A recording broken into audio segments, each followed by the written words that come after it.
The broken calabash. The seed of love.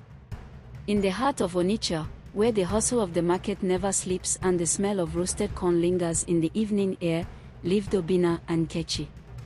They were young, poor, and often mocked by neighbors who measured wealth by the shine of shoes and the sound of car horns. But Obinna had something no coin could buy, dreams bigger than the sky.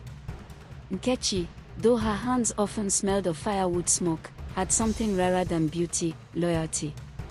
At night, when hunger knocked like a stubborn debtor, they shared gari and groundnuts, laughing as though they were feasting on jollof rice.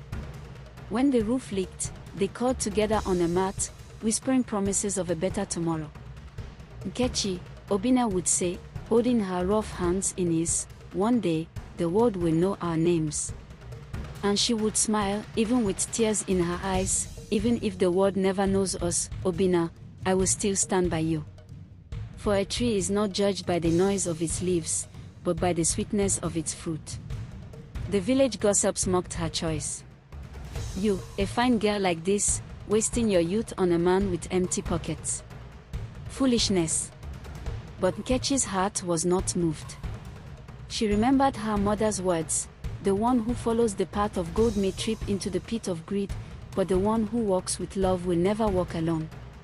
Obinna, though struggling, was hardworking.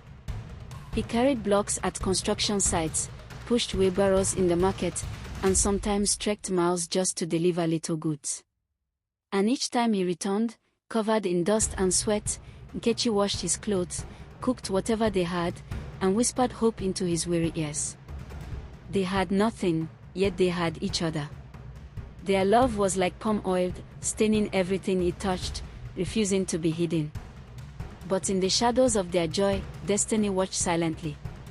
For even the strongest calabash, once cracked, can never hold water the same way again. Time moved like the slow crawl of a tortoise, but Obinna and Nkechi's patience was deeper than a river. Every small job Obinna took, he put something aside. Sometimes it was just a few naira notes folded tightly like secrets, but little by little, his savings grew. Nkechi became his pillar. She started selling akara by the roadside, her fingers blistered from hot oil, her wrapper smelling of smoke. Yet, she did it with joy. When Obinna returned at night, she would drop her small earnings beside his on the wooden table, and they would count together.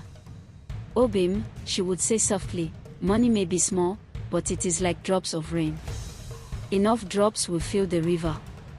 And Obinna, his eyes shining with determination,